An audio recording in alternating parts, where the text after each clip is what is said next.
Greetings and salutations to everyone out there joining me either on Twitch or on YouTube, depending on where you are joining me, either live or after this video has been done for a bit. Today is a special day that I've talked about in the past in some of my other materials that I've done, but we are diving deep into D&D 4E. So this was an interesting one to come back to, as when originally 3rd edition ended and 4th edition came out, I was someone that did dive into 4th edition for a bit before switching over to Pathfinder. 4E wasn't a bad system. I will never say anything terrible about it for the fun I did have, but even then I could see the massive amount of flaws it has.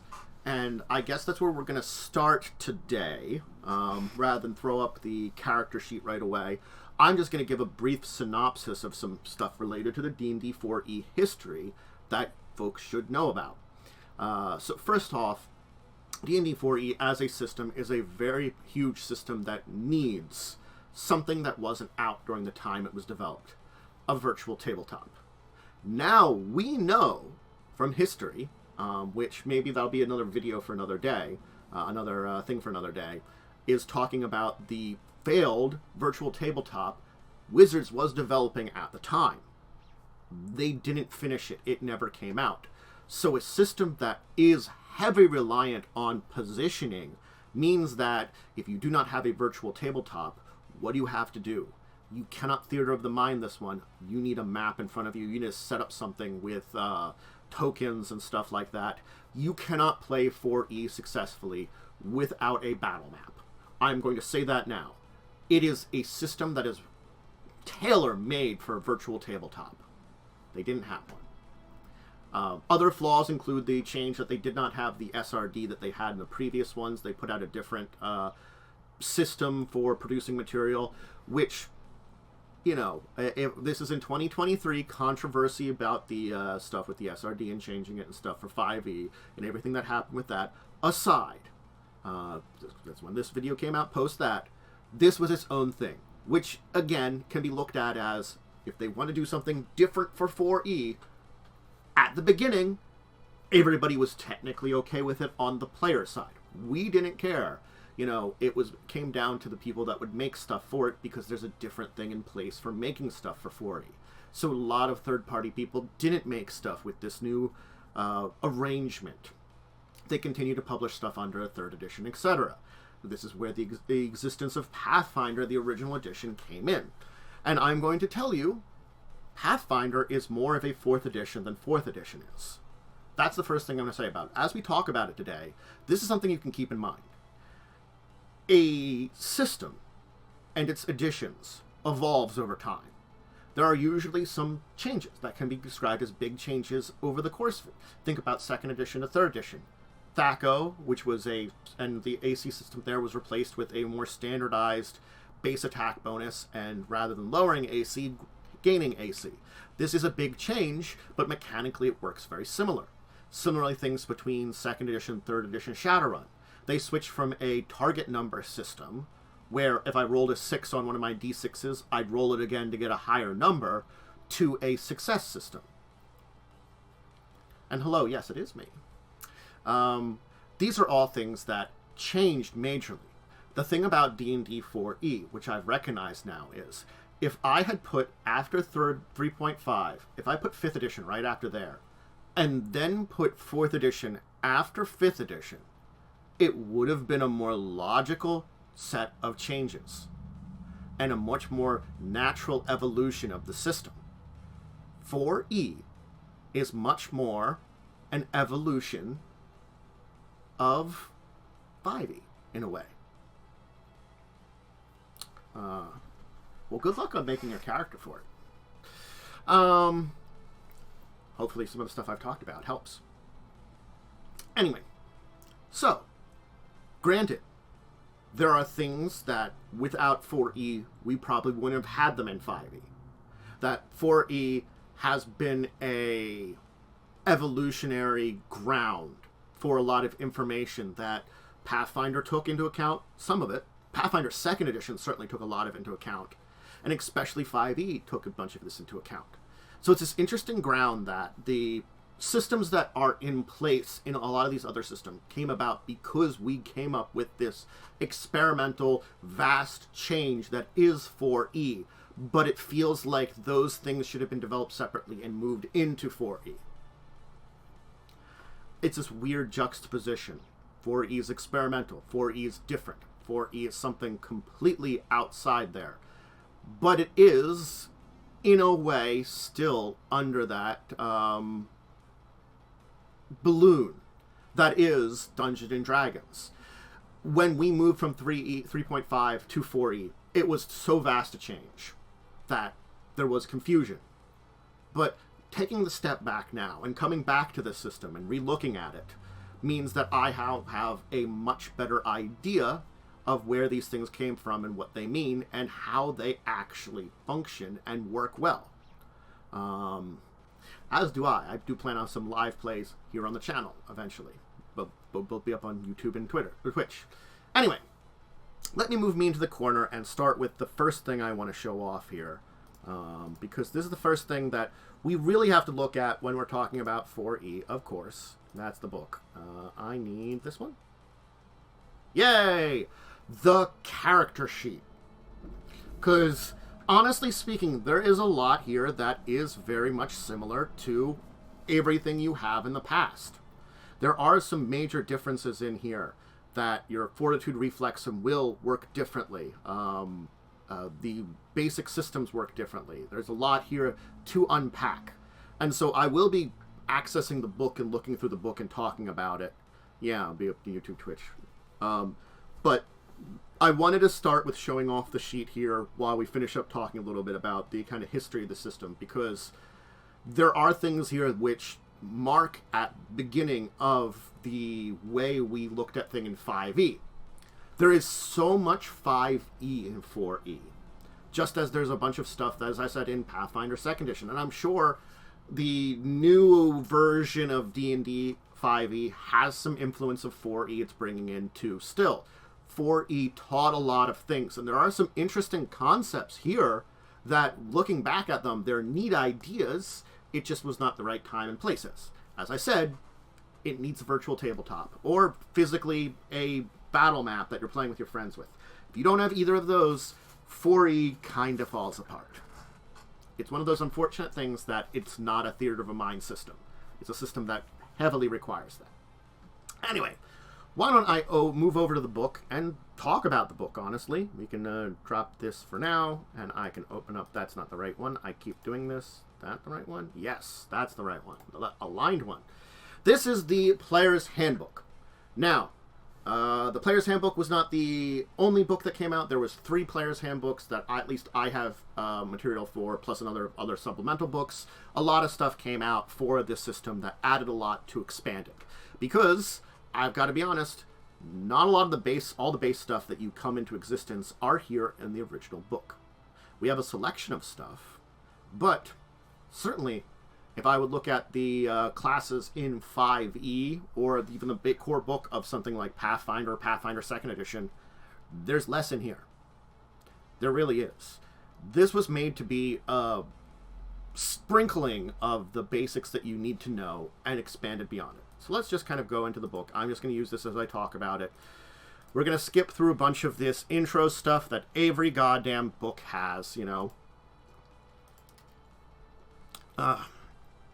Alright, so, making characters is the first section we're going to actually take a look at, because they have when I go over the making characters, I am going to go over a lot of how all these things work, and kind of dive into them. So, again, we have race, which is replaced by species, ancestry, all those kind of words nowadays. It's still race, it's 4th edition, we're going back in time. We haven't changed the terminology. The ones that were accessible, we'll talk about in a minute, but you choose that, you choose your class, you determine your ability scores, you choose your skills, select a feat, choose your powers, get your equipment, fill out your numbers, call it a day.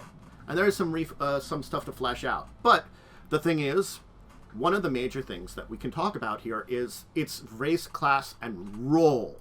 And that's an important part of 4E, which is the first thing to talk about, is really when you're coming down to a team of characters.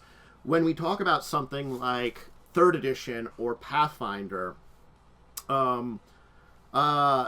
you came down to the standard idea of a good balanced group of characters was a fighter, wizard, cleric, rogue. If you had those 4 together, you have a pretty balanced team. Then if you basically wanted to break it down, you'd have to figure out something that could replace one of those. You could take a druid instead of a cleric.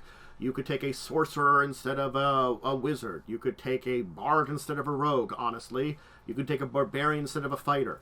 But it's that kind of basic concept of those 4 classes, which unfortunately does pertain a lot to those earlier editions. Nowadays, that's not needed as much. Honestly, 5e, you really don't. The spending of hit dice and a lot of other character abilities means that you can delete things like a healer class. Having enough skills amongst the other characters because of backgrounds and stuff can replace something like a rogue. Magical-based stuff, hard to replace, but certainly you can have people with enough knowledge and abilities to understand what's going on. And you can build other classes that have enough fighting ability to work out. The same could be said to a degree with Pathfinder 2nd edition. There isn't as much need for a lot of things. That's a advantage of modern day game systems. Here is the first step towards it, I believe, in adapting it, which there was a kind of roles that were here. That there are controllers, defenders, leaders, and strikers. And honestly speaking, a balanced team will at least have a defender, a leader, and a striker. A controller is optional. And having those 3 at least, when there's different classes which fit under those different roles, means that you're already breaking it down to a lot more generic. Granted, there still is a requirement in a way to balance out the combat between those 3, but it's better. So, we'll talk about the different races, and I'll just go over them briefly. There's Dragonborn, Dwarfs, Eladrin, Elves, Half-Elves. We see we already have a difference here. Halflings, Humans, and Tieflings were in this original core book. And character classes, there's only 8. Not a lot.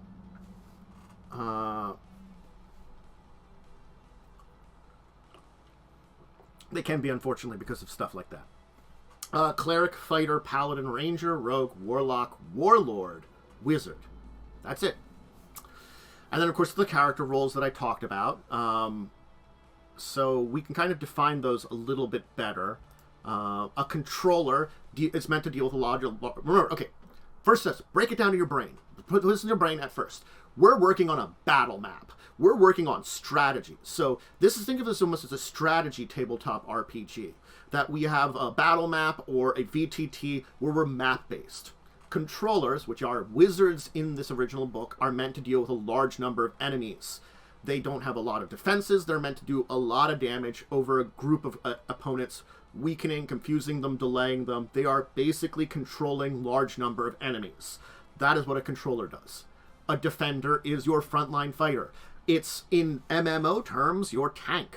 Or a lot of group games like that, where you have one person in the front absorbing the damage. That's a defender. They keep enemies in front of them. They deal damage to them, but they keep them targeting them. That's a fighter and a paladin. 5e does muddle it, which is both good and bad. That's a story for a different time. Leader, cleric, and warlord. They inspire, heal. They're the people that give you healing in the midst of battle, but they also give buffs to your group leaders. The idea is that a cleric's much more of the magical healing kind of thing. A warlord's more give a lot more buffs and bonuses and kind of stuff. Not like a bard, though. I think bard was introduced later on. We don't have it here.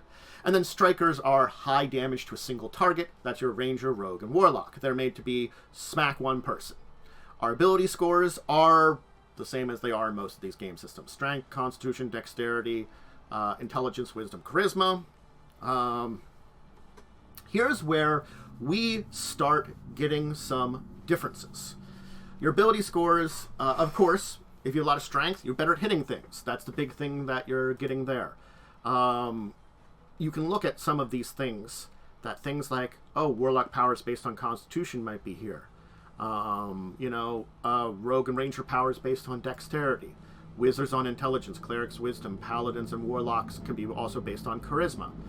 But defenses begin where the change is, and that's where we have to talk about things, because there is an important part of this entire thing. Because intelligence or dexterity can go to AC. If you're using light armor, your intelligence might contribute to your armor class. If you're wearing light armor, your dexterity might contribute to your armor class. You have an option right here to apply one or the other to your AC. The same can be said for fortitude, reflex, and will. And this is the evolution of the 6 ability score saves that are seen in 5th edition. Fortitude, you have the higher of your strength or constitution to it. Reflex, higher of your dexterity and intelligence.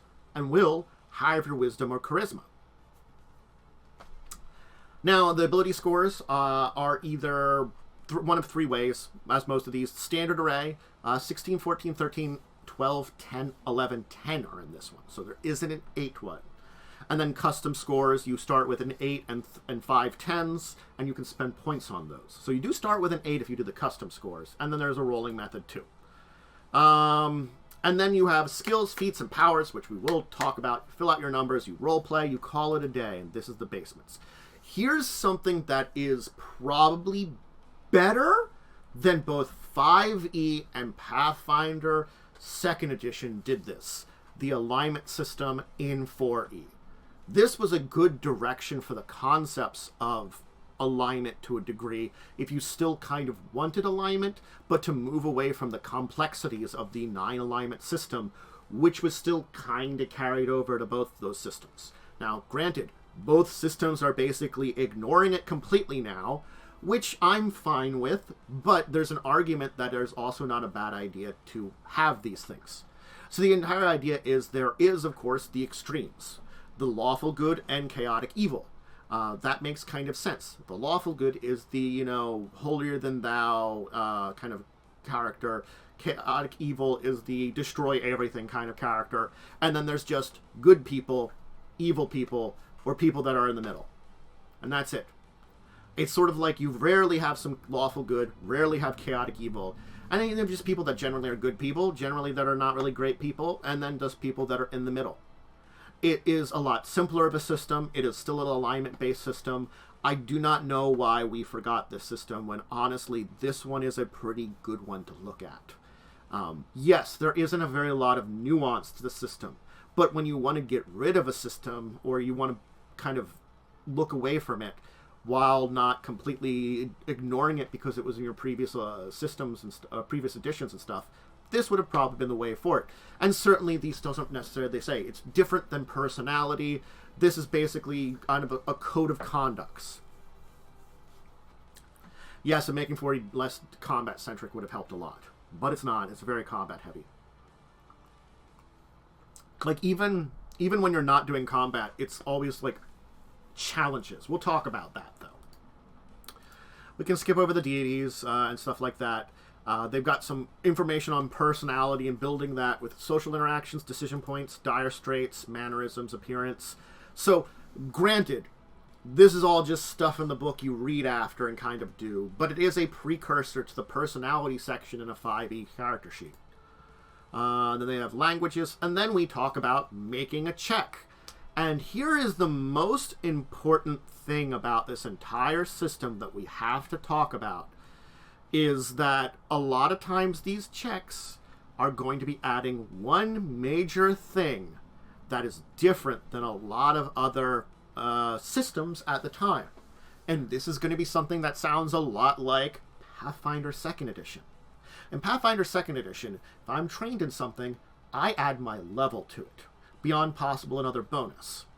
I use my level as a stopgap for how powerful I am.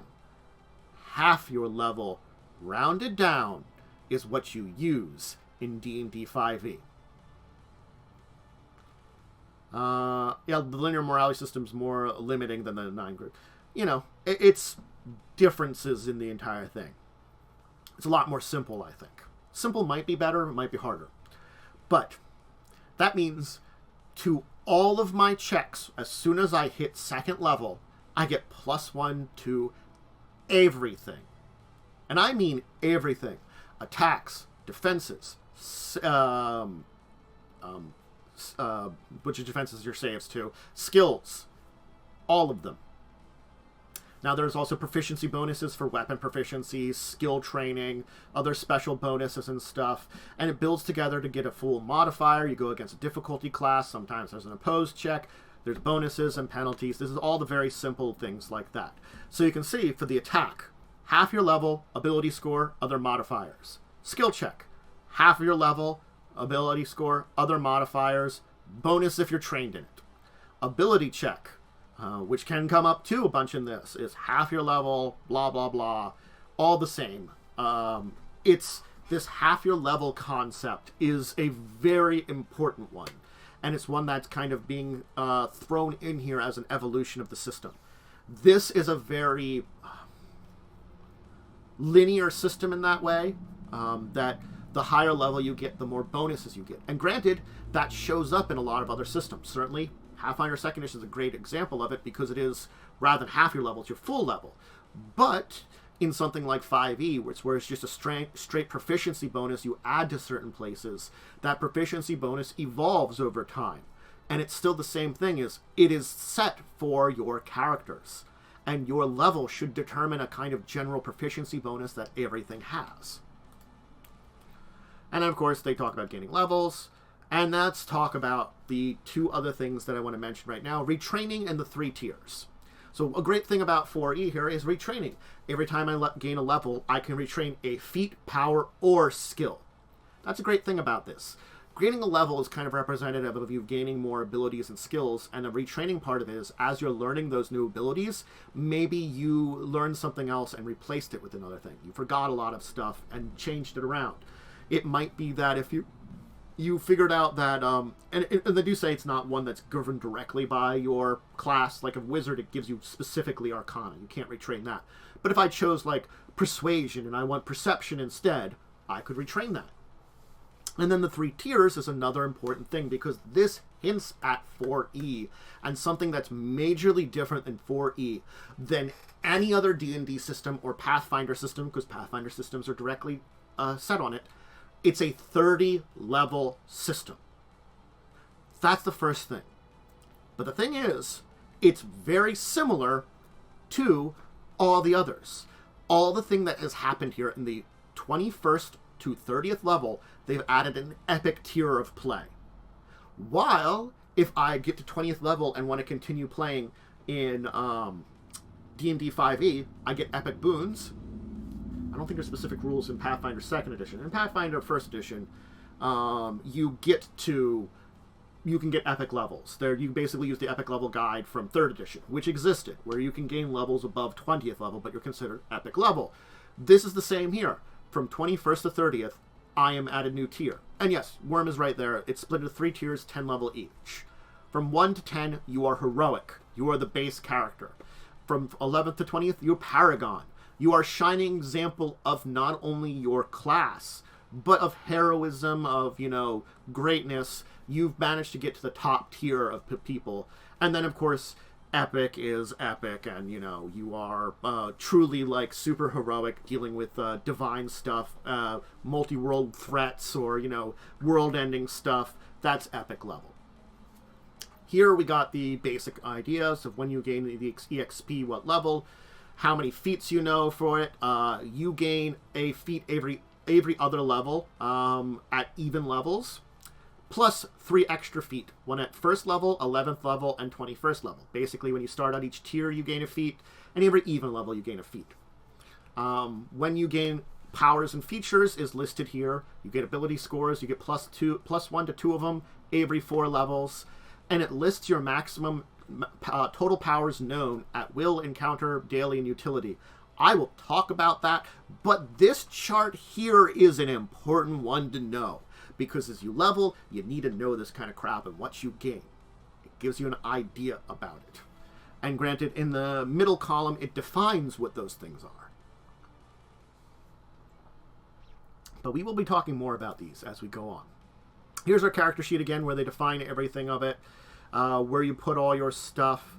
It's, again, we've already talked about these stuff. It's just defining where these things are, and the back end of the character sheet, which all these spots are. Let's talk about, I'm going to go over one race here, and then briefly kind of hit on each of these, because the races provide certain things. Ability scores you get to your character. These are always ability score bonuses. So this is a thing that is kept in mind. There really isn't ability score penalties in 4th edition, which is something that I've both argued for and against, or, discussed the merits of in the past. But I also am very supportive of the idea that specifically if my base form is this form, I'm physically more fit or mentally fit in these ways from the common anything else. That my natural form has uniqueness to it. I've argued for that completely. It includes speed, which is a number of squares, which this is an important thing. You never put things in terms of 5 feet, which is a big thing in pretty much every other D&D system. You put it in terms of squares, and it's assumed to be 5-foot squares. So anytime I mention squares, it's 5 feet. But we're just going to talk about them as squares from now on. Vision, languages, racial traits, and possible racial powers, which is a great reason to throw us into Dragonborn. Dragonborn gain strength and charisma. They're medium. They move 6 squares. They have normal vision. Get skill bonuses to history and intimidate. They have the Draconic Fury. When they're bloodied, I'll talk about that. Draconic Heritage. You get a bonuses to your healing surge value. I'll talk about that. And you gain the racial power, Dragon's Breath, which is an encounter power. So you can use it once per encounter. It's the easy way of defining that. These are what you get as playing a Dragonborn. It's pretty simple. It's pretty straightforward. That's the thing about 4E to a degree. What they show here is pretty simple. And knowing the terminology of it means that you know where these things apply.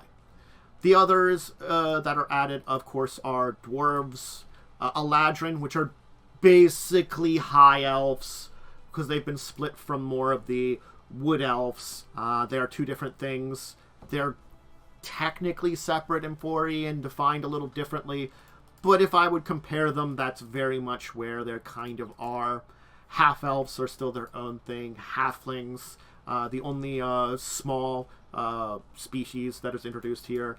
Humans, of course, who are very generic with a bonus feat, bonus skill, some bonuses to defenses, 1 extra at-will power, and +2 to an ability score. They're generic, very generic. They work pretty well. And of course, Tiefling. This is the first time that Tiefling was a base species you could play. In 3rd edition and earlier, if you wanted to play one, it had adjustments and stuff like that, and rules for it, and differences and stuff. I can talk about how 3rd edition was with Aasimars and Tieflings. That's a thing for another day. But for now, this is when they first became a base thing. There's actually a little animation joking about how Gnome wasn't in the original book and Tiefling was. Gnome started out as a monster. But they give you all the basics informations of that for all of those. Similarly, I'm going to basically break down the first class here, Cleric, a little bit, and then go over some basics on the other ones. There is some important stuff we want to talk about here. So, a class is defined by its role. It's defined by its power source. These in this book draw from arcane, divine, and martial power sources. There are other power sources that were introduced in other books, but the idea of a power source is it defines, if anything interacts with things, what it is. Very similar to the key traits in Pathfinder 2nd edition, I would say this is. Or like how they're making the spells brought down to the 3 in 5th edition, or the 4 that they already have in Pathfinder 2nd edition. That kind of defines power source to a degree. Arcane, Divine, Martial are the 3 introduced here. It gives key ability scores that are required for your class. Oftentimes it gives a bunch of at least 3 different ones that you want. Weapons and armor proficiencies. And Implement, which is, if your class would use implements, bonuses to defense, hit points that you get, healing surges you can spend per day. We'll talk about healing surges. Skills you are trained in, and then, of course, some help on creating character, class features, and powers you have. So, let's talk Paragon Paths, because this is 11th level and we should talk about it when we're getting to it. So, Paragon Path is something that you choose from that is dependent on your class. There is an exception here. Well, two different exceptions. The first is there is Paragon Multiclassing, which is a set of feats you can take, which we will talk about, that allow you to basically take a multi-classed class as your Paragon Path. The other thing is you can take a Paragon Path that you have a prerequisite for. Most prerequisites for Paragon class is you are part of that class, or you took at least one multi-class feat from that class. There you go. I made a character for 4th edition as an example that was a warlock, and I didn't dive into multi-classing as a sorcerer by that much, but I did a little bit. So I didn't do it enough that I could be a Paragon multi-class warlock sorcerer.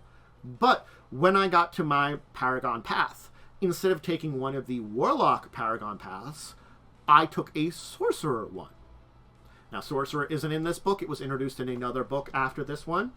I will tell you that. But that was at the time I was playing. I took that as an option because the sorcerer one gave me much better abilities. And that was why I took it. So I was able to build a much more interesting character by multi-classing my Paragon Path. And that's the option you have. Granted, Paragon Path gives you special class features and then powers. And those will be standard and gained at certain levels. They're not like most of the time when you're choosing powers and stuff, you choose them from a list. They're kind of optional and stuff, from the list. And the final thing is Epic Destinies. There are only 4 here, but whenever you get to an Epic Destiny, they're the same 4 for every class. So it doesn't matter what class you started off, what Paragon Path you took, you choose one of these 4 Epic Destinies when you get to there. There's more rules on them we'll talk about.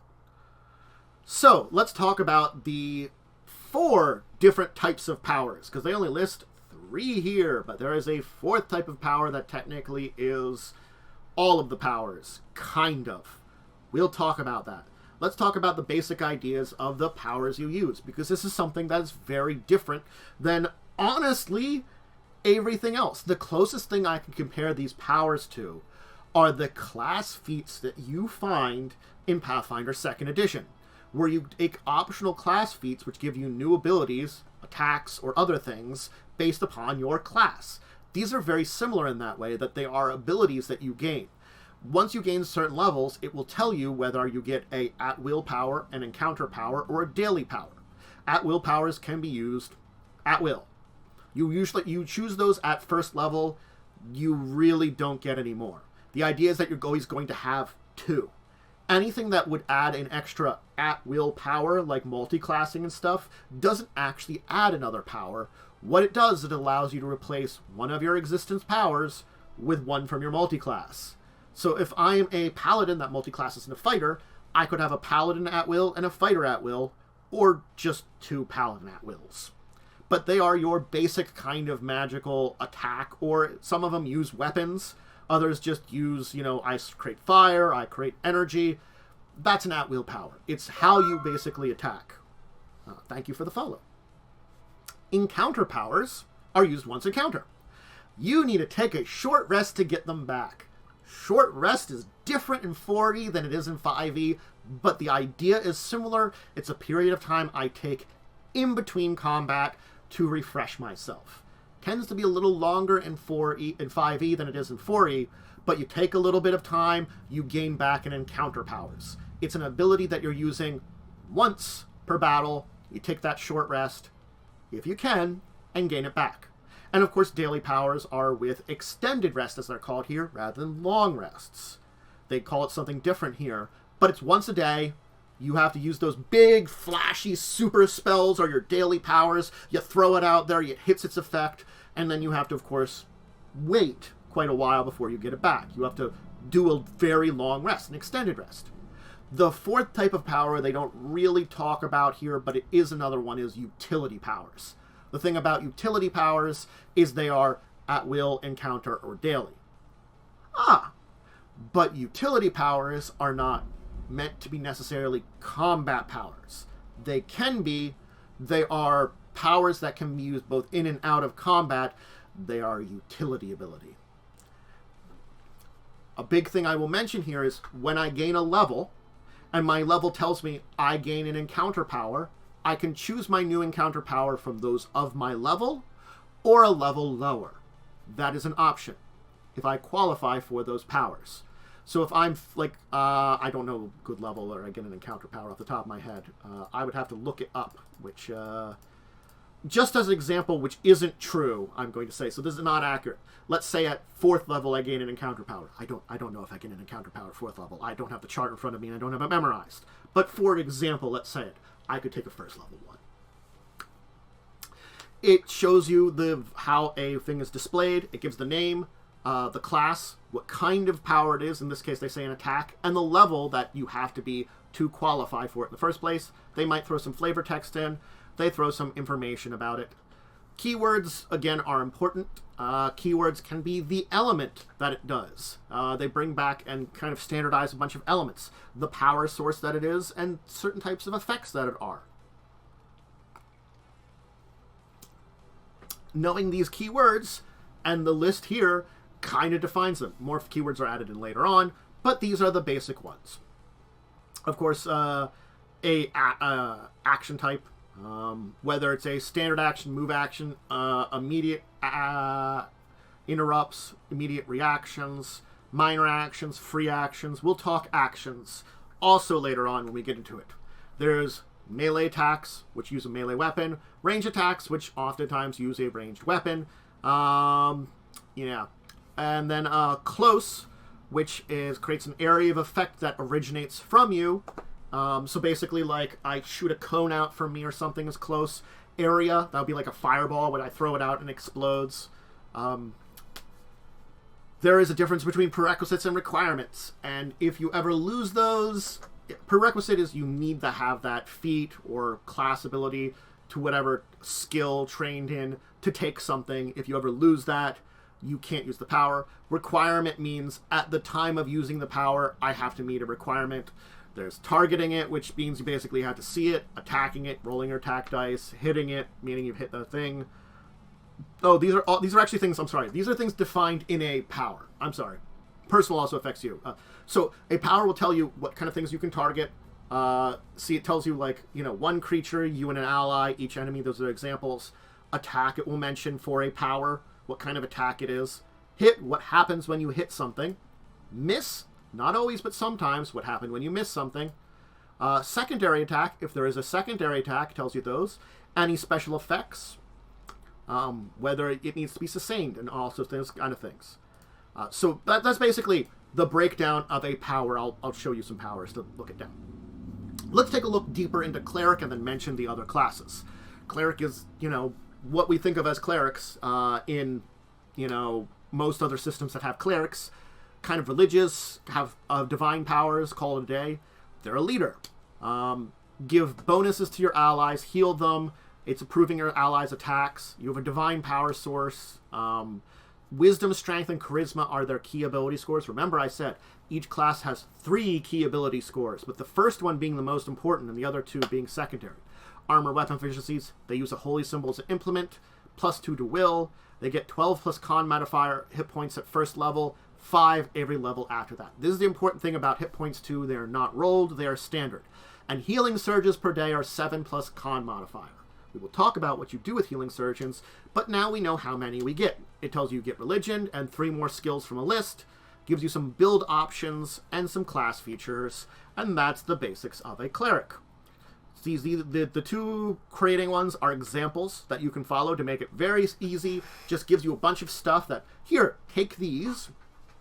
The class features, of course, are Channel Divinity, Healer's Lore, Healing Word, Ritual Casting. Ritual Casting is very similar to Ritual Casting in, guess what? D&D 5e. Except rather than having certain spells that have ritual tags, you have a ritual book, which is basically a spell book. You get 2 spells in it, and then you can ritually cast them. And you can learn more ritual spells as you go up. Healing World is a basic healing power that you have. Guess what? You just get it. And healer lore, add your wisdom to healing abilities and stuff when you use an implement. Give some deities things, talks about the implement. Here it talks about the different powers. Guess what? Healing word is a power and counter power. And it does say special. You can use this power twice per encounter, but only once a round. At 16th level, you can use it 3 times per encounter. So it's an encounter power that can be used multiple times because they say special there. It is a minor action to use. It allows someone to spend a healing surge and heal an additional amount of hit points. Here's an important part about this. A healing surge. I'll talk about what a healing surge does, but that's a good chunk of healing that they allow them to do, and they can do that in a you or one ally in a burst, meaning, coming out from you.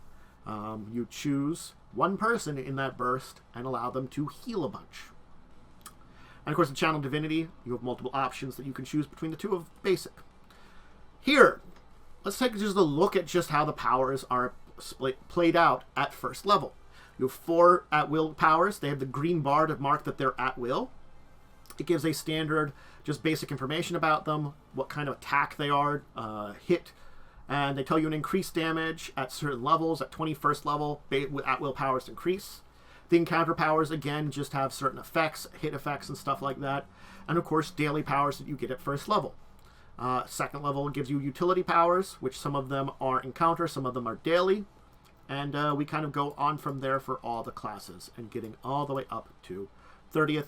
They talk about the Paragon Pass, giving them each... it gets, like, the Angelic Avenger gets 3 features at 11th level. And then 11th, and 1 at 16th level, gains a basic power at 11th, a utility at 12th, a daily at 20th, an encounter at 11th. Then talk about the other ones here. Fighter, martial source, it's a fighter. I don't really need to go into that much about it. It's a defender. So they're all about, being in the front line and taking the shots and making people kind of attracted to them as a defender. Paladin, another defender. Strength, charisma, wisdom, divine source. It's the paladin / champion that we've had in other editions. We don't have to kind of dive into it. The only one of these I really want to dive into is Warlord a little bit because it's a unique one. Ranger, who are strength, dexterity, wisdom. They're striker. And they concentrate on range attacks or 2-weapon melee fighting.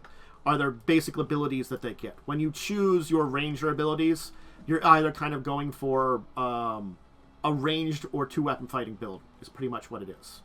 And they do tell you, like, careful attack is melee or ranged, hit and run's melee, nimble strike is ranged, twin strike is melee or ranged. So you see they define one of them. So it's sort of like I get an idea of if I'm taking the melee ranged or the 2-weapon blade ranger or the archer ranger. Those are the basic builds that you kind of build into. You choose your powers, and there's where the variety comes in a lot of times. Choosing different powers that suit your play style come in here a lot to define what your character is, since there is kind of only like 2 basic ideas for a lot of these classes, and you define them better at 11th level then, so you kind of split a little bit more, so there's more things. Rogue, which are another striker, which of course they have their sneak attack ability. When you have combat advantage, we'll talk about that, you get extra bonus damage. 2d6 from in your heroic, 3d6 in your paragon, and 5d6 in your epic tier. A pretty standard amount of damage that they just add when you have that advantage. But with certain light blades, crossbows, slings, yeah. And of course then the rogue powers. We'll just kind of go through them again, and their Paragon class. Warlock. Warlock are very interesting as they are a little different than the others, and I'm going to talk about them with their arcane striker abilities. Guess what? They have defined at least at-will powers depending on certain things. Your Eldritch Blast is an at-will power you just get as a Warlock. Hey, guess what? What they're doing in 5th edition in the new version of it that's coming out. Warlocks just get Eldritch Blast as an at-will power. That they just get. That's not a spell that anybody can take. It's a Warlock thing. And then your Pact gives you an at-will spell and a Pact boon. And that's pretty much it. And then they have 3 packs in here. More of them came on. They've got Prime Shot, Shadow Walk, Warlock's Curse, where you can kind of like give bonus damage to someone. So yeah, they've got 4 powers, 3 of which go to the different packs. I'm assuming in the other packs that they introduce in other books, they add other at-will powers that are matched with them, and then everybody gets Eldritch Blast. And then you get powers after that. Your encounter powers, daily powers, and such like that. I don't think they've had any of the ones that I used a lot of. They don't. I'll have to look up the build I had back in the day. Because they don't have some of the powers. I think they gave it alternate powers. You see, like, they talk about how, like, it's Infernal Pact for the Vampiric Embrace and Tabagast, Star for Dreadful Word and Witchfire. Now, the thing is, technically, what you can do when you are a Warlock, you can really take any ability. That's the thing. When you choose Warlock powers, you don't need to choose ones beyond the... you can choose ones other than your normal pack, kind of thing, is what I want to say here. They do say most Warlocks choose at least a few powers from outside their pack to give themselves a wider range of options. Your Infernal use Constitution, and then Fae use Charisma, and Star use some of both. As this is defined.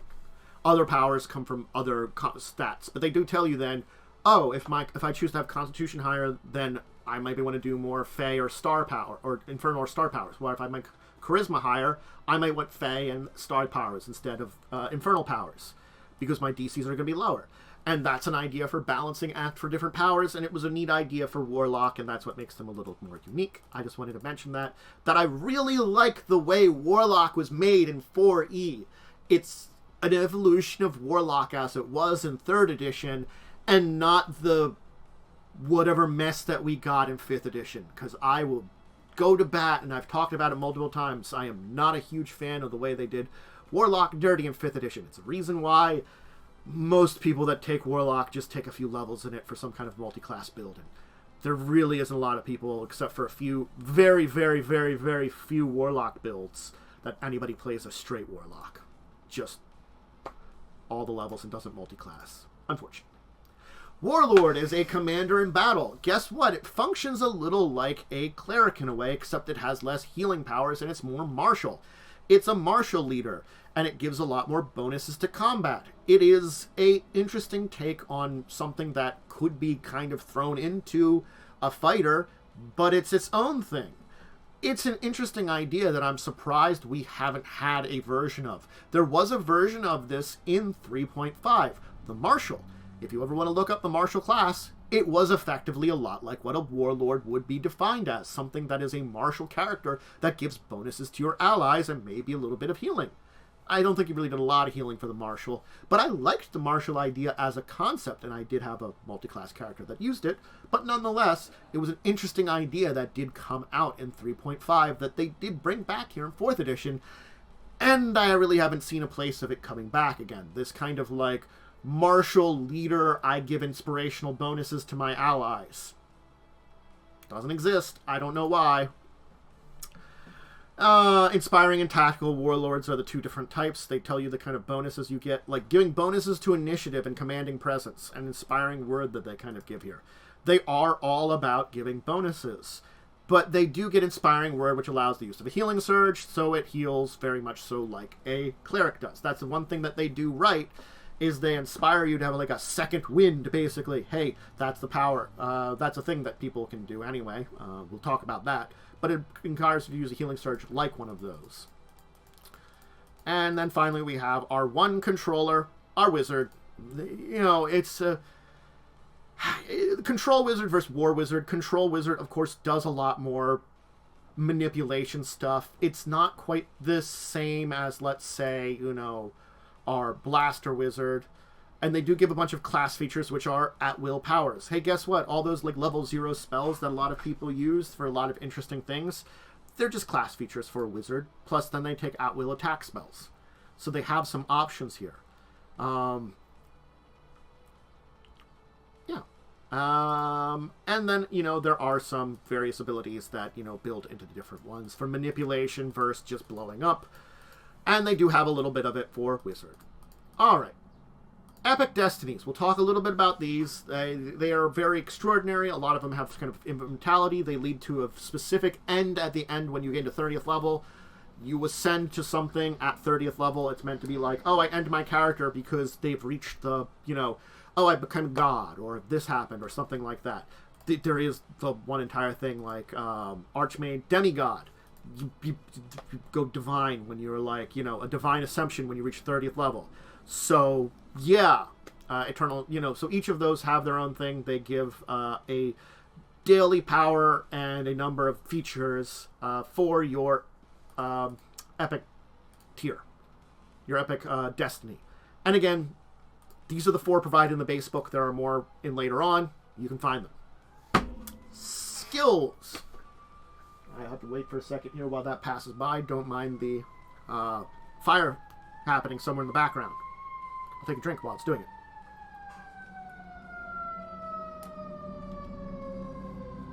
If anybody has any questions about any of this, either live in chat or while I'm talking about this on YouTube, throw them down below, and I would throw them somewhere, and I will try to answer them best of my ability. I'm doing my best to go through this at a reasonable rate while going through it. I've already gone through half the book, and we're going to skip through a lot more. But I'm trying to give you, everybody out there, a general idea of how 4E works and characters work. And, break it down as best I can. So skills, again, skills are very similar to how they are in every system. The thing here is this reflects a little uniqueness, as you are always going to be adding half of your level to every skill you have. That means you have an attempt at doing anything no matter what. This is a little different than 5e. 5e makes up for this at having, like, the system you only get up to a bonus of +5 in any skill that you're going to be above anybody else if you are trained in it. If you have proficiency, your proficiency bonus has a set maximum, and that 5 can make a difference. But with lower DCs, honestly, rolling 5 difference can be something that can be done by an average character that just has an ability score in it. So in a similar way, that is reflected here, but without the larger numbers. Granted, the big number can get up to 15 because of, like, 30th level, but it is also different than Pathfinder, which a lot of times in Pathfinder 2e, Pathfinder 1e is very 3rd edition, back in the way they did this. In 2e, only the ones you're trained in are you adding your levels, though there are things like bards that can add half their level or full level to ones that they are not proficient with. So there is ways of being a kind of jack of all trades. You specifically have to build into that. Here you just have a little bit about that because it's assumed that as an adventurer and character, you've become a little bit of a jack of all trades. So your class defines your skill training. You gain a bonus to that. You gain a +5 bonus to any skill you're trained in. That's a pretty big bonus. So that's an important thing to know about. There are specifically skills that are more knowledge-based skills. They, generally speaking, are used to know about things. And the skills each have a description. So the skills here are acrobatics, arcana, athletics, bluff, diplomacy, dungeoneering, endurance, heal, history, insight, intimidate, nature, perception, religion, stealth, streetwise, thievery. A bunch of these stand out as knowledges that I'm sure all of you can point out here. There's also 2 here which are important to note. Perception and insight, because, hey, remember passive perception, which is marked on your sheet in 5e? You have a passive insight and a passive perception noted on your 4e sheet. Here's where passives come into mind the first point in time. Right here. Hey, you have passives that you can just use very easily. So, of course, half your level, ability score modifier, 5 if you're trained in it. Armor check penalty applies, racer or feat bonuses, item bonuses, power bonuses, and anything like that. You make your check, situational modifiers, and bonuses for powers affecting you. It goes against a DC or sometimes opposed by another being. Call it a day. You can take a 10 if you're not in a rush. You have your passive checks, which are oftentimes, hey, insight and perception. But knowledge skills can also be passive, and that's an important thing, because it's basically like, what would happen if you took a 10 on this? It's your passive. The knowledge ones are actually important to keep track of, too, because your DM can just be like, hey, you know about this if you meet the passive DC. And you don't have to worry about rolling at it. And you can help someone else with cooperations. And here's where we introduce our basic one thing that's not combat related but still feels like combat, and that's skill challenges. Oh, skill challenges. I'll talk about them more, but the basic idea is rather than using combat, you're using skills, and a group of people, whoever's in a skill challenge, use a set number of variety of skills that they roll, and you have a certain amount of time, and you have to get a certain amount of successes. That's it. And so if it's like 3 rounds for like a minute for a skill challenge, that's 10 technical rounds, 10 attempts. If you've got 3 people working on it, that's 30 rolls. Maybe you have to get like 15 rolls, which is half of them, and that's your skill challenge. I'm just making up some stuff here. I don't know the standards for skill challenge off the top of my head. I, relearned this system over the weekend. So I don't remember everything. I'm doing my best here because I, took some time and actually learned a lot about this system. So skill challenges will be talked about. They have more comprehensive rules on it in the DMG. Hey, DMG actually has some stuff. And then they talk about the knowledge skills and their set DCs and things like that. That there's common expert knowledge, master knowledge, and Paragon and Epic tier knowledge, things that are related specifically to that, increase the DC. So the 3 levels of knowledges, and if you're in a Paragon tier or something rather, it makes it more difficult to know. They talk about DCs for monster checks and what you would know about them. And then, of course, they talk into what each of the skills can do. I'm not going to dive into those, but if you want to look at these in one of the copies, find a copy of the PDF of this. I don't know what other places might have this. That's an important thing. Unfortunate thing.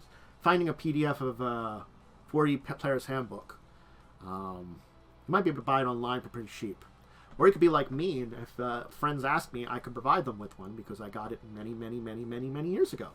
I have a bunch of these.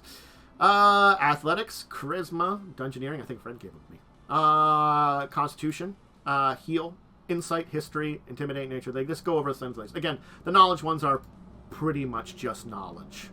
And they go through them. Feats. So, this feat system is much more close to, of course, what we would call, the way it's laid out is very 3.5 Pathfinder. But the way that you actually take feats are actually closer to Pathfinder 2nd Edition. It's very different than 5e, because in 5e originally feats were optional. They become an actual thing you take, but they have a list of them. So the types of feats that are provided here are class feats, divinity feats, which you need a channel divinity class feature. Hey, clerics and paladins both get that. Multi-classal feats, and of course the racial feats that if you're an elf you can take this feat, stuff like that. So this is the major breakdown of feats. And then they've also broke them down by tier. I have to be a heroic tier to take a heroic feat. If I'm Paragon tier, I can take a Paragon feat or a lower tier. The Dungeon Master Skills has it. Thank you. I'm glad they have it.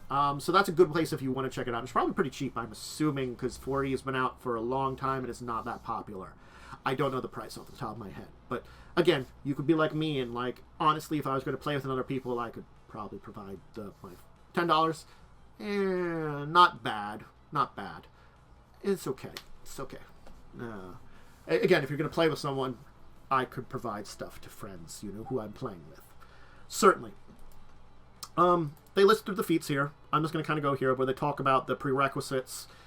Some of the prerequisites are very simple and they don't really have any. Like, if you want to be trained with leather armor, you can just take it.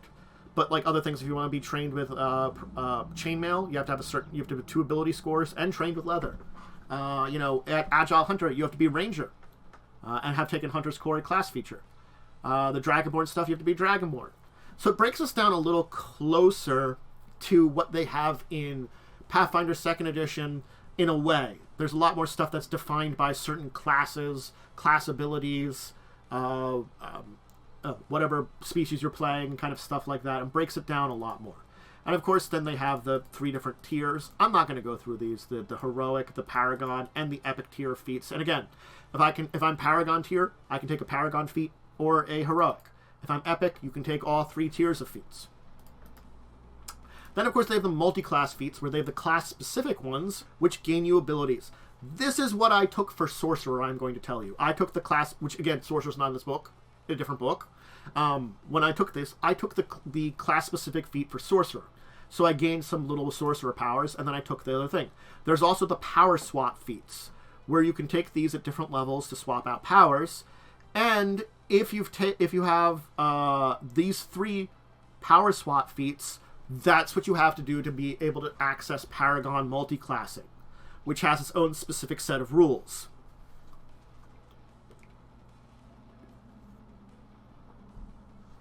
So it says, at 11th level, you can choose to replace one of your at-will powers with an at-will power of your second class. Power Path and Counter Power, when you gain the 11th level Paragon Path power, you gain a 7th level or lower from your second class. The 12th level utility, 10th level utility from your second class, 20th level daily, 19th level or lower from your second class. It gives you more powers. The Paragon multiclassing is a very interesting idea, but you have to take 4 feats for it, but you're already kind of replacing stuff and getting a variety of abilities, which can help you.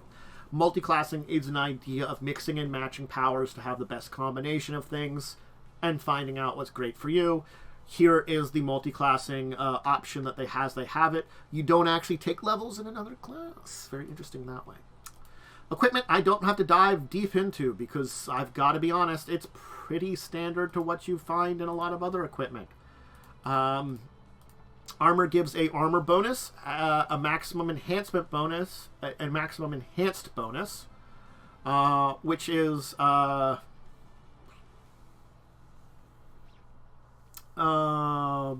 minimum enhancement bonus.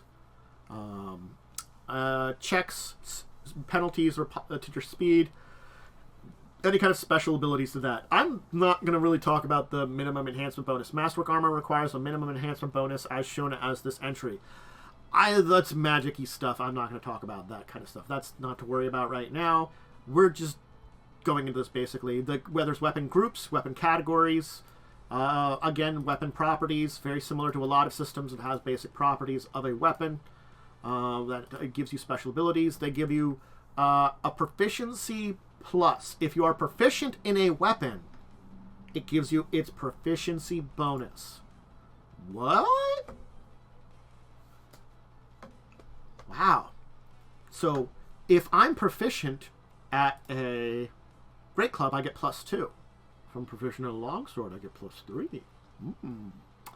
Then I got damage, range of his ranged weapons, the group it's part of, and any special abilities, like the versatile, high critical, all that stuff, and things like that. And weapons have size, they talk about that. Silvered weapon they talk about. They give standard equipment here. We don't have to worry about it. They talk about magic items. Hey, magic items have a section. Because guess what magic items might have? Powers. Yup. They give a name. They give a level which the magic item is appropriate. Hey, guess what Pathfinder 2nd Edition did? A level which magic items are appropriate.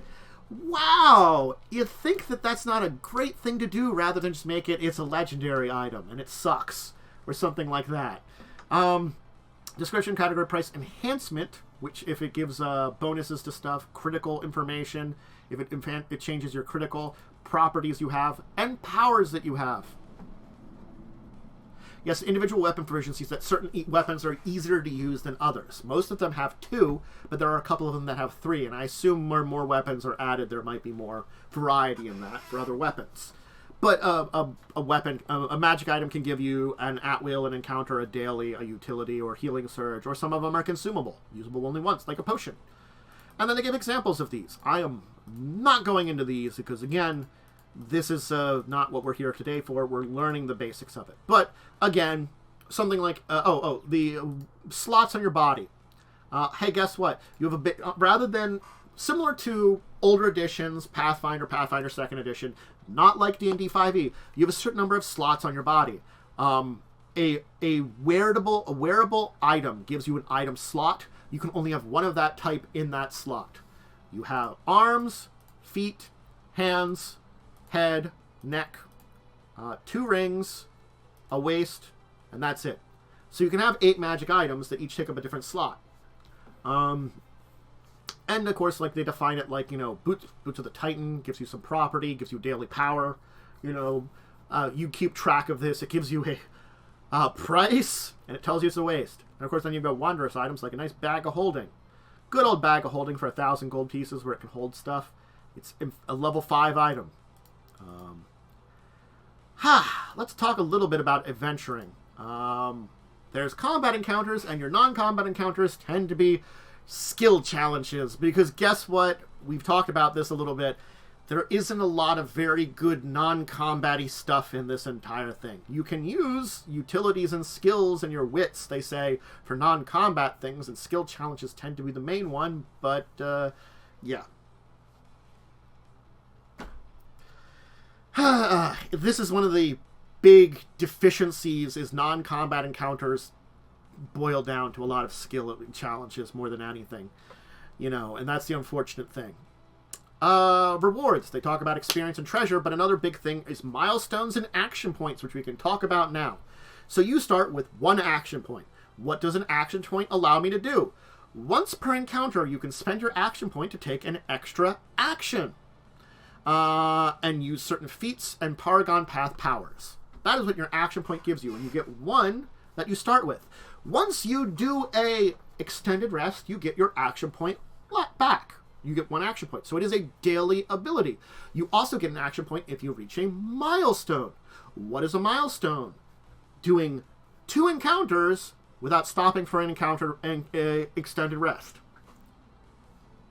Battling twice is a milestone. That's it. You can have a short rest. This is without stopping for an extended rest. So in between each of those encounters, I can do it. So for basically every 2 encounters I do, before I do a long rest, I get a milestone, I get an extra action point. It's a reward that helps you keep going for longer periods of time before you have the big rest. It's an interesting thing to think about. So you get your action point after you take an extended rest. The thing about it is when you take an extended rest, you lose any unspent action points and start with 1. That is an important part of it. So you can have more than 1 action point. I could build up a bunch of those. But as soon as I take an extended rest, reset to 1. Of course, magic items, they have their own rules for when they reset, basically. Many of them have, like, daily powers and stuff. They talk about treasure. So, when we talked about movement, it's in squares. Guess what? Diagonals are 1 square. Everything's 1 square. You have a speed. It's the number of squares you can move. If I move up 1 on a grid, it's 1 square. If I move diagonal 1, it's 1 square. It's just square, square, square, square, square, square, square, square. That's it. The per day, per hour, per minute, whatever. That doesn't really matter. It gives you some basic information. Those are things for overland travel. They do show up. The big thing here is ba-doop, ba-doop, ba-doop, ba-doop, ba-doop, moving around on that massive and powerful grid that you have.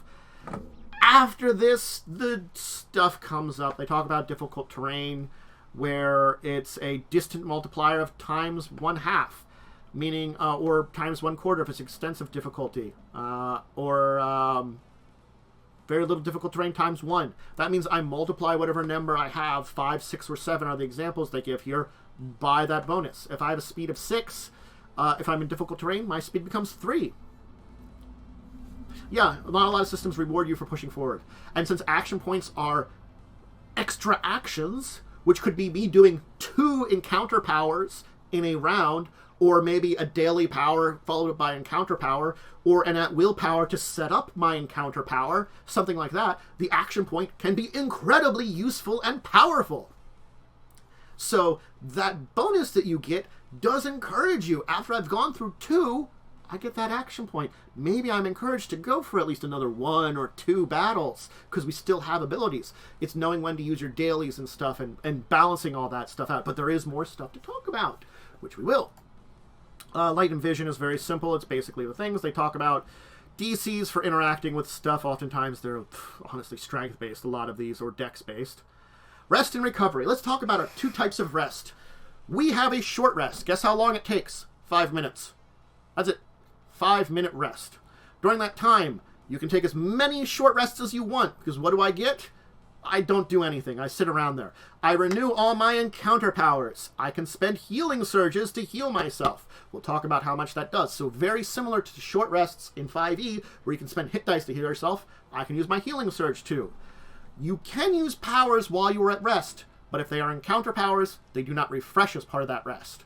So while we are doing a short rest, if I heal my allies during that time, using one of my powers, I have to do another short rest to get it back. You can be interrupted, and then you'd have to rest again. Extended rest is at least 6 hours. Here's the important thing it mentions: once per day. After you finish an extended rest, you have to wait 12 hours before you can begin another one. They give a specific amount of time in between extended rests. That means every 18 hours, I can do a new extended rest. I rest for 6 hours, 12 hours later, I can do another one. It's a very set amount of time, which tells you how long in between it. Again, no strenuous activity, gotta rest. You regain all your hit points and healing surges. All of your powers reset. You gain that action point, resetting back to 1. It can be interrupted. You can keep watches and stuff like that. Let's run into our good friend, combat. Rounds and turns, pretty basic. Positioning matters. Hey, the battle grid is so important here. It matters. Initiative. Well, you know, here's the thing about initiative.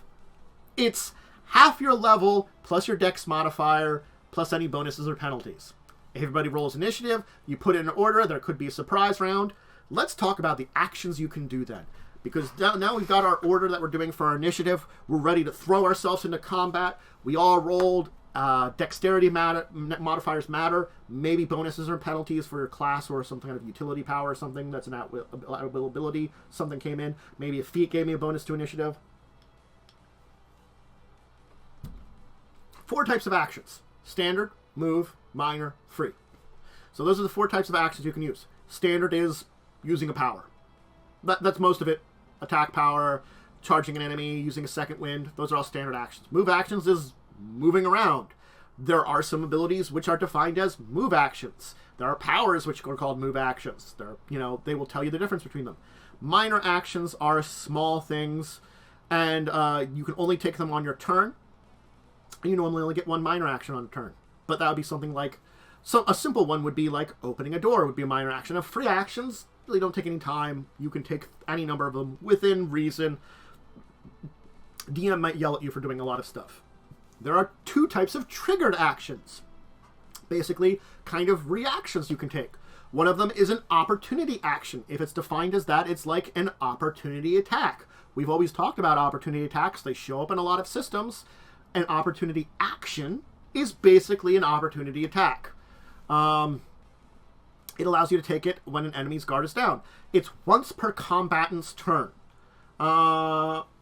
You can take no more than 1 opportunity attack on each other combatant's turn.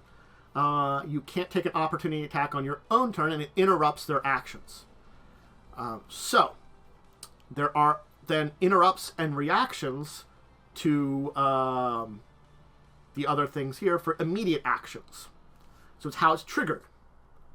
And it defines it. If you have an interruption, that means you have an immediate action which interrupts it. But these are all triggered actions. You notice that opportunity attacks in the top part here. Can I put my thing up here? Yeah, I'll put my my mouse up here. Opportunity attacks aren't an immediate action. So you notice this here. You can take more opportunity attacks if you have them. If each combatant that you're fighting hits that opportunity attack trigger, and you have them.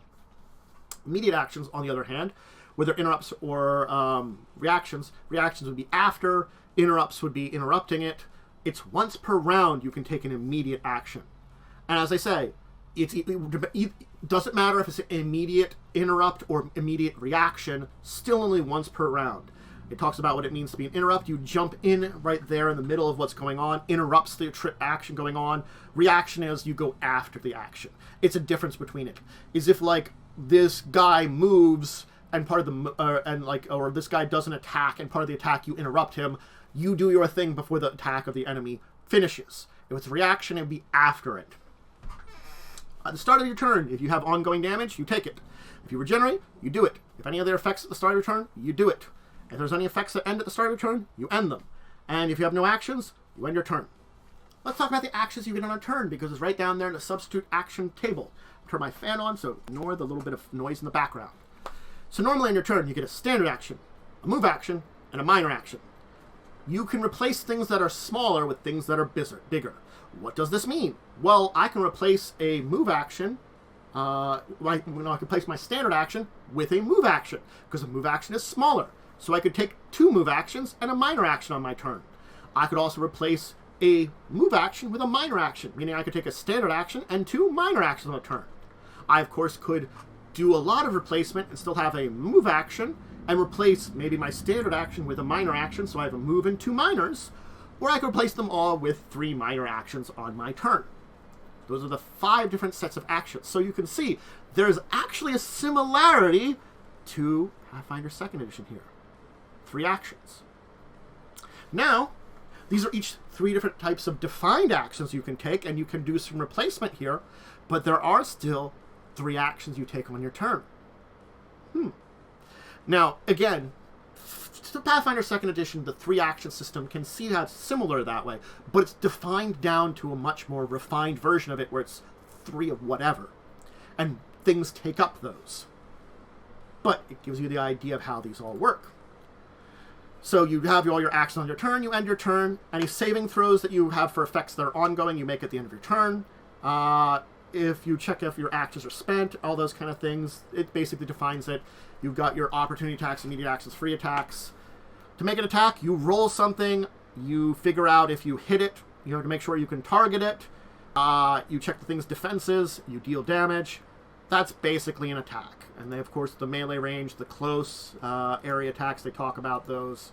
These are all very standard attack-based things. And we've already talked about how the system works, where a lot of these attack bonuses are basically half your level, the ability score modifier, weapon proficiency bonus if you're proficient in it, any kind of bonus you get from feats or classes and stuff like that, enhancement bonuses, item bonuses, power bonuses, they all add together to come up with your thing. So you can see proficiency in a weapon does matter because that's, hey, a +2 bonus or +3 bonus can make a difference because 1/2 your level being added to everything, well, the enemies at your certain level are also going to have that 1/2 a level. And they're going to have defenses, which oftentimes are reflected on that also. Remember, your armor class, we've talked about these things here, different things.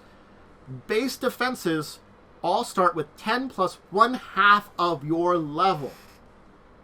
My base defense. So very similar, again, to Pathfinder 2nd Edition, which now adds your level, if you're proficient in something, to your defense. My AC, if I'm wearing armor on proficiencies, I add my level to that. Here, I'm adding half my level to all my defenses. My armor class is going to have my armor and shield bonus. It's also going to have 1/2 my level. My fortitude is going to have my strength or my constitution modifier, also 1/2 level. So that's the thing here is, this is always going to be directly targeting the save defense of your targets. This is a unique evolution in the way that Pathfinder 2nd Edition does things, because I've talked about Pathfinder 2nd Edition where certainly there's a save modifier you have and you could roll a save.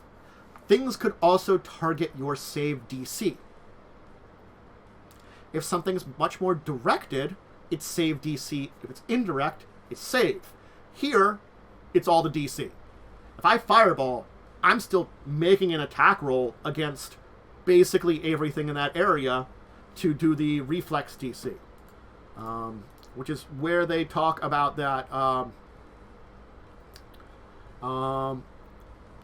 It's you make multiple attacks but 1 damage roll. They mention it here for area attacks. When you make an area attack, make a separate attack roll against each target in the area effect, but make a single damage roll. So, if I fireball, I have to roll attacks against everybody. But I think fireball also has like a on-miss effect. So, like, you know, if I miss people with my fireball, they still get hit by something. But that's almost like they made their reflex, because I missed their defenses.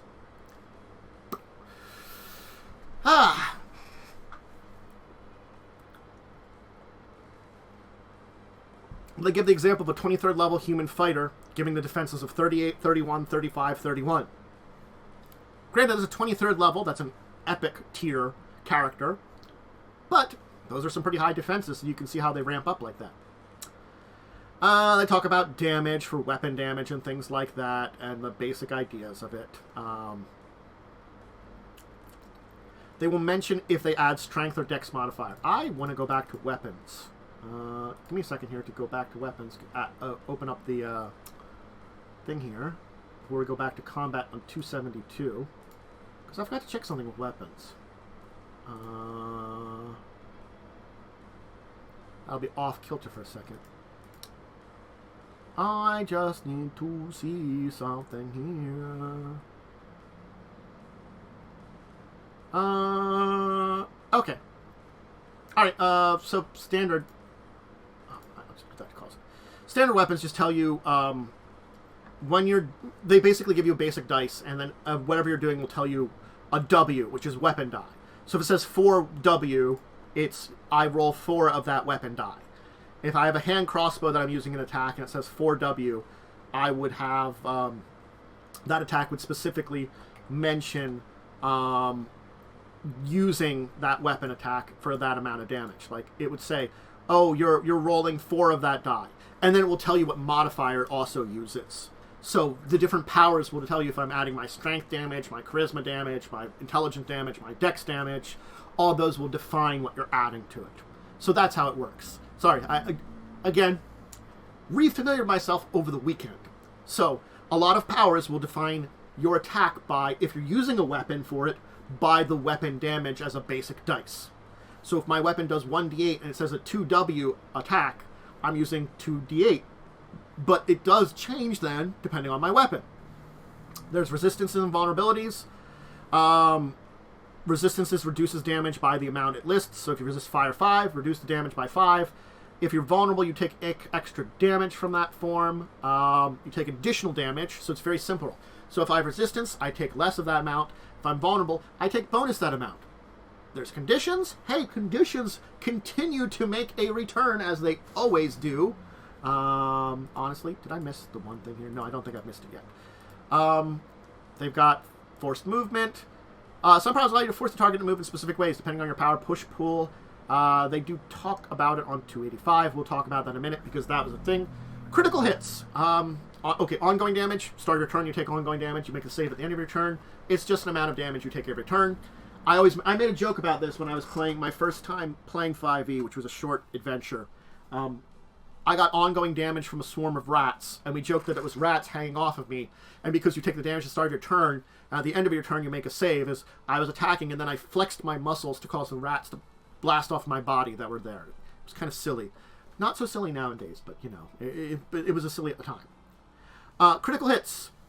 A natural 20, if it is an automatic hit, but if that natural 20 would still hit the target's defense, it's a critical hit.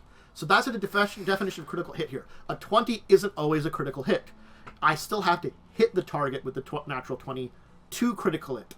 It's an automatic hit no matter what. There are some things that allow you to increase the precision of a critical range. It's still only an automatic hit on a 20. For critical hits in 4e, it's just maximum damage. That's it. Plus, there are some things that give you extra damage for critically. Other than that, it's just you do max damage. They make it relatively simple, pretty easy. I just automatically max out my damage. There you go. Things have durations, sustained durations where you have to do something to sustain it. Overlapping durations, I talk about that. Combat advantage is the big modifier we have to talk about in combat. Because, effectively, things give you combat advantage. What does combat advantage means? I get +2 attack bonus against that target. That's it. They can't give my full attention to it. And you have to be able to see the target to have combat advantage. So that is another thing about it. So if you become blind or stuff blocks your vision, you can't get combat advantage. A bunch of things require combat advantage to use them. Cough, cough, rogue sneak attack, cough, cough. Combat advantage is granted by a lot of abilities plus flanking. Flanking gives combat advantage. There you go. Cover has its various rules. Concealment has its various rules. There are things that have existed in a lot of systems. They are unique for this one. They talk about speed, diagonal movement, and tactical movement here and define a little bit. Creatures have sizes. They only go up to Gargantuan, which is the 4x4 here. I don't know if they introduce Colossal later on in the system. That is a question I can't answer right now. They talk about rules for double moving, for falling, good old flanking. Remember the combat advantage? They define how it is you flank. And then they talk about forced movement. Forced movement doesn't have opportunity attacks, ignores difficult terrain, is not a move, has a distance, has line of effect. But you can force movement of things. Hey, I will always remember the day that someone, our group of characters, force moved a being into a fire, and then we surrounded the being so it couldn't get out of the fire. We were very evil. It made it much easier to fight it. We basically forced it to stand in a campfire. Because the campfire was like against a wall in a corner. So 3 people could block it. And there's push, pulls, and slides, which I'm going to tell you, there are certain classes that mess around with pushes and pulls and slides, and it can make a lot of difference for a lot of abilities and positioning of enemies. Because guess what? When you push, pull, and slide, I can move my enemy into flanking range for my rogue and my fighter, maybe. Just saying. Repositioning. And they talk about teleportation. They talk about action points, where we talked about them beforehand, where you get them. It has to be during your turn. It's an extra action. Can be a standard move or minor. Here's an important thing about an action point. Standard move or minor. And you can only spend 1 action point per encounter. And you have to basically spend a short rest before you can spend another action point. So if I earned an extra action, if I have like 2 action points, I can spend 1 in my encounter, and before I spend another one, I have to take a short rest, which is 5 minutes. Just 5-minute rest. Just take a sit down, go, whoo! Aid another they give. The basic attack with the basic melee and basic ranged. Look at these. Will you be making basic attacks? Depends on your class, honestly. It depends on your abilities, too. There's a time and a place for a basic attack, and they are right there, you know. They give also, like, things for bull rushing, charging, coup de grace, crawling, delaying, escaping. They give all the basic actions, which ones are standard actions, move actions, minor actions, immediate actions, opportunity attacks, which the opportunity attack is an action, free actions, and no actions. So, hey, look, an opportunity action. Remember when I can do this? Once per combatant's turn. Meaning once per enemy's turn, I can make an opportunity attack. Meaning I'm limited by my opportunity attacks by the number of opponents I'm fighting. Also means it's the same for your enemies, so keep it in mind. But it gives an idea of all the different types of enemies. I do want to talk about, I think, Second Wind is the thing I want to talk about next. Second Wind. All right. We have our healing surges, which we don't know what our healing surges do yet. We haven't mentioned that. But, and we also have that, our cleric and our warlord can have me use a healing surge. When else and I can use a healing surge when I rest. I can also use a Second Wind, which is a healing surge in combat. What is this? It's a once per encounter power everyone gets, which you recover, of course, with a short rest or extended rest. What does it do? Decent way to limit reactions. That we define the different types of reactions. You have your immediate actions, which are their own things, and then, of course, opportunity acts are their own things, too. But when I use a Second Wind, I can use a healing surge to regain hit points, and all of my defenses go up by 2 until the start of my next turn. It is an action. It's a standard action. So I take my turn to do that. It's like, oh, I'm really wounded. Let me heal up, but I also have bonus defenses to defend myself after healing. I get this bonus. I basically, take a defensive stance. I get my energy back. I'm back in it. That's what a Second Wind is. It's something anybody can do once per encounter. I still have to have a healing surge available, of course, but it's healing up. Let's talk about, of course, stand-up, total defense, which is another thing, which if total defense is basically the Second Wind without the healing. And the powers depend on the actions, depend on the power. Let's talk about healing. You have a maximum hit points. You have a bloodied value. What is your bloodied value? It's 1/2 of your maximum hit points. Basically, certain powers and effects matter for that. When I'm at 1/2 health, There are monsters that might do bonus damage because I'm bloodied. There are abilities I might have that activate when I'm bloodied. So it is a thing to keep track of what my bloodied value is. You mark it on your character sheet, and once you reach that 1/2, you got it there. When you're at 0, you're dying. Healing surges. Your class determines, and your constitution modifier determine your healing surge. What does my healing surge do? That's a great question. Your value of your healing surge is 1/4 of your maximum hit points rounded down. Okay. My health is 12. My healing surge value is 3. As simple as that. There we go. Now we know what all these healing surges do. My second wind, if my health is, let's say, 60, I'm much higher than first level. My healing surge would heal me 25 if I used my second wind. My cleric friend, if they caused the healing ability on me, I would heal 25 plus like a d6 or d8 or whatever dice they roll. Second wind is the big way to do that. You can use your heal skill when healing powers to you. Let me just check the heal skill. 294 is what I'm at. Heal skill. Applied first aid. So this is a thing that someone else can have you use your second wind. And stabilize dying. So the first aid skill can be very useful because if I have the first aid skill for a DC 10 check, I can allow, if I don't have a great action, but I don't want my, let's say I'm, let's say a warlord, and my standard action isn't going to be super useful right now, but I know my fighter could do a really cool action on their turn, but they really need healing, and they're going to have to use their second wind. I can use, or let's say you're a ranger trained in heal, and you don't have a great thing against this group of areas or whatever. Situationally, I can use first aid to have my friend use for second wind. So that is a useful thing to do. Oh, I went to death dying. Sorry, went too far. So there you go. You can heal in combat using healing abilities, second wind, and the heal skill. Regeneration heals at the start of your turn. Temporary hit points. They're not real hit points. They're just a buffer that you take before you take anything out. They don't count towards your maximum. You lose them first. They don't add together. Death and dying. Well, here's the introduction of death saving throws. 4th edition is more forgiving than 3rd edition 3.5 and Pathfinder, but not as forgiving as Pathfinder 2e or D&D 5e, I would even say. No, not as forgiving as either of those systems. Why is this? Well, you can't recover on your own. You can only just not die.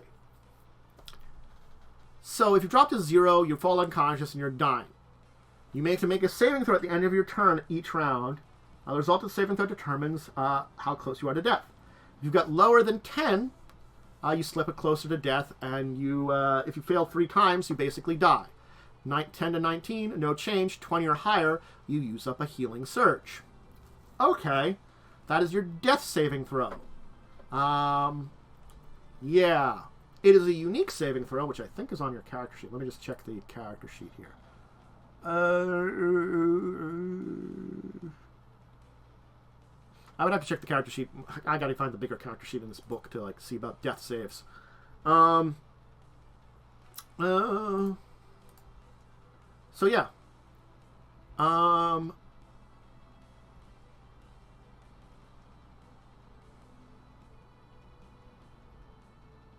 Yeah.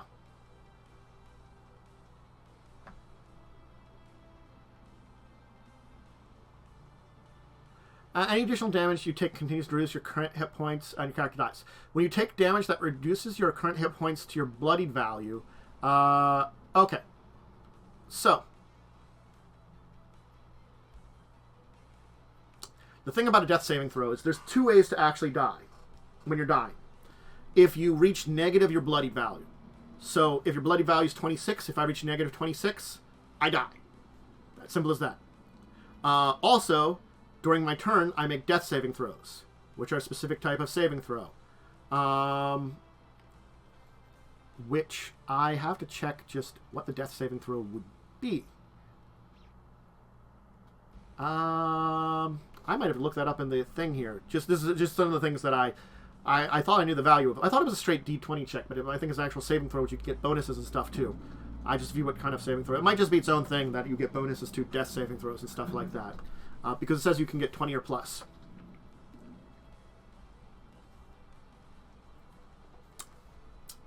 So you have to look at that. And then you regain hit points, become conscious, you get back up. There you go. Rituals. You have a ritual book if you get it in your character thing. It has a price. You can buy, find, create, or there's limited number of rituals you can have and stuff. Performing a ritual, it's got basic rules for. Assisting and interrupting it, there's basic rules for it. It has a cost, a market price, a component cost, what time period you do it in, like Animal Message is the exploration one. It takes you 10 minutes, uses nature, duration special, and tells you what it does. These are a lot of like different categories for different abilities. These are extra spells you can have. So characters like a cleric that have a ritual book have a set of extra little spells they can do, which have extra abilities. It's as simple as that. I think that's about it for this, and I can see where death saving throws are, because that's the one thing I want to look more about. 295, is that the only place they mention it? I might have to Google this to just look up how it works. Death saving throws. When you're dying, you need to make a saving throw at the end of your turn each round. The result of the saving throw determines how close you are to death. Okay, let's just look up general saving throw. We can do that. Because do they list on here death saving throw anywhere? Oh, they do. They list saving throw mods, resistances, and counters. Okay, death saving throw failures. So I'm assuming it's just a straight D20 check that you kind of have bonuses to. Again, relearned over the weekend. So sorry that this last part here is a little bit of scuffed when we're trying to remember. Okay. Okay, saving throws are their own thing. Boom! I forgot because I always associate saving throws with fortitude, reflex, and will. But saving throws are their own things. So, a saving throw is an unmodified D20 check. A D20 check that's unmodified by your level or ability modifiers. It's called a save. That's normally at the end of your turn. You make saving throws. Death saves would be probably the same. It would be the end of your turn. 10 of lower is a failure. 10 or higher is success on this one here. Death saving throws are their unique thing. You choose the order they go about, any modifiers that you might have. Some powers, feats, and racial traits might give you modifiers. That's it. It's a simple D20 check as a saving throw. So yeah, that's a death saving throw. It's exactly the same way I thought it was. It's unmodified unless you give bonuses to it, which you can have some things that give you bonuses to death saving throws, I assume. Makes it harder for you to die. But normally then it's a race against the clock to keep rolling.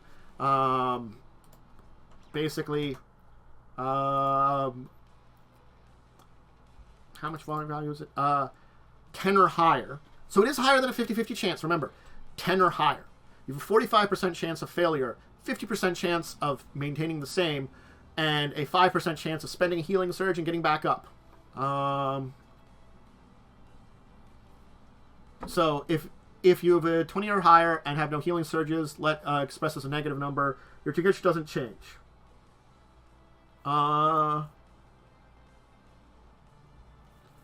When you do, you're considered... So when you spend the healing surge at 20, you have 0 hit points. You're considered, no matter what negative you are, you're just there and dying. You're conscious. Alright, cool. Alright. I think that's basically D&D 4E in a nutshell. I think I've gone over everything I need to do it. Let's actually see about, like... I don't have to open other books. But a lot of other classes were added. There were things like Divine Power, Primal Power, Martial Power kind of books. There was 2 other Player's Handbooks, Player's Handbook 2, Player's Handbook 3. All these, I think there was a Psionic book 2 eventually they did. So they added a lot more classes and expanded the sets of roles they can allot in 4E. So there was actually a lot of variety that they came up with building on 4E. That's one of those things about 4E that I can kind of reflect upon is... They added a lot. Think about what I was talking about, that the Sorcerer was added later on. Honestly, the Bard was added later on, and a lot of these were. I'll put myself back in the middle then. 4E as a system, kind of hitting on this here. It is a system which certainly has its deficiencies. I talked about certain things about it. For one, non-combat stuff is kind of just there a lot of times. It's sort of like, if I'm not in combat, what does a lot of my non-combat reactions boil down to? Honestly, skill challenges, which is still kind of a battle in and of its way. I think that's where one of the major deficiencies of 4E came in. And certainly, if we look at a lot of the stuff here, it is very different than the way that certainly 3.5 was. And I talked about how it looks like an evolution, that 5E looks like more it should have been 4E and this should have been 5E. But the other thing I can talk about here is consider Pathfinder 1st Edition and Pathfinder 2nd Edition. They are very different in the base way that the game system works. The basic mechanics have altered drastically. What didn't they do? Alter the way a lot of other things work. So you see, that was a way that made Pathfinder 2nd Edition actually work, is they made some very drastic alterations. The 3-action system is very different, but it has a lot of familiarity to it. The scaling system is very different, but it has some familiarity system, and certainly a lot of the classes and abilities and things I can do and feats feel familiar. D&D 4E did a lot of these things, but the thing is, looking at all of them as a whole, it shook up everything. The skill system in 4E is more akin to 5E, but it is also nowhere near akin to things like Pathfinder 1st Edition. It's its own thing that's taking a couple of steps. Combine that with the defenses. Combine that with the way that they've got powers, that each class has basic powers. There was a very heavy, almost MMO kind of feeling to this at the early time it just came out. That's one of those things I describe it, that they almost try to recapture a lot of what made MMOs popular and put it into a tabletop game, where you have the at-will encounter daily and utility powers. They did try to capture a little bit of that and the thunder that went along with it. But that's also major alterations. The way the basic classes work a lot of times are majorly altered because of this. Flavor can kind of remain the same, but we've already made so many alterations. We've basically, rather than taking like a limited amount of steps, we've taken a lot of steps. And I think that's the thing about a good change in additions, is you don't want to take too many steps. You want to see where that sweet spot of steps that you take in altering things that makes it still feel familiar enough. And I think 4E took too many steps. That's why 5E feels familiar, because it is steps that learned from 4E, 3.5, and honestly Pathfinder, which is derived from 3.5. 5E is those lesser number of steps. 5E is very different than all those other steps. But if I compare it to people that played Pathfinder 1st Edition, people that played 3.5, honestly, it feels the same. Even again, comparing it to 4E, there are feelings of similarity for those people that came into 4E. Why is that? Again, I talked about it. 5E feels more like the middle child rather than the end child than this entire evolution. It's because, they learned stuff from 4E and built it into 5E, and certainly Pathfinder took it a lot. Pathfinder 2nd Edition, you can see there's some influence and some concepts that maybe they came about them from 4E or saw them in 4E and evolved them in their own way. Similarities, but it's its own thing. But you can see the ideas being built here. There's a lot of that kind of being built idealism being here in 4E.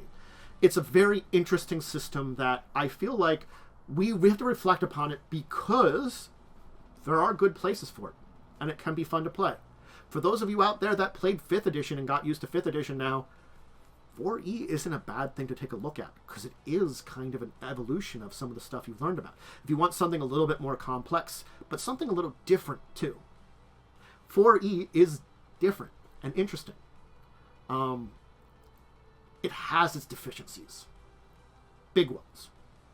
But it doesn't mean it can't be fun to play, and it doesn't mean that your DM can't be creative. I would definitely recommend someone has to have the DMG and dive deep into that. But again, a lot of the options are out there in a lot of books, so it's hard to do that. Having a friend that has these nowadays is a great way. Again, I have a bunch of the books because I had a friend that got them.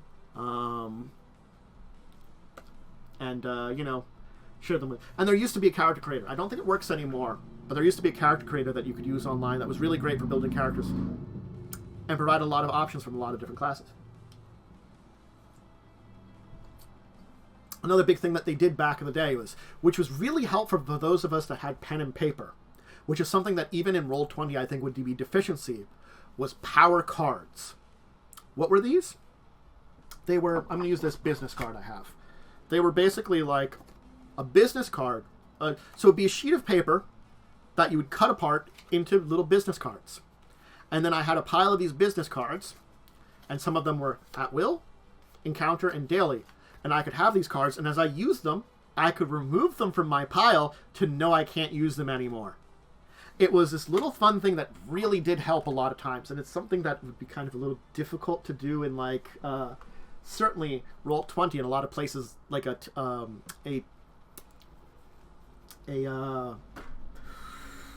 VTT, virtual tabletop, but there are the things you can do to help you with that and stuff like that. And the power cards give you the full information on your powers.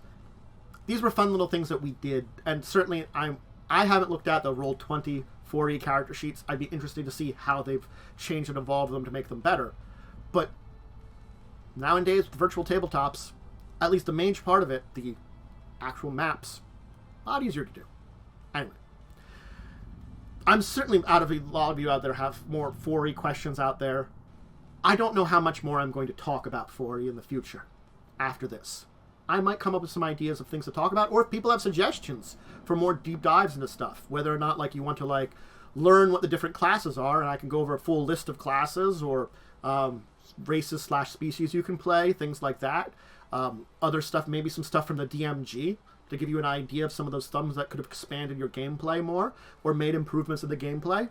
Let me know. I can maybe even like take a look at some monsters from the bestiary and kind of like define some of the stuff to how these creatures were.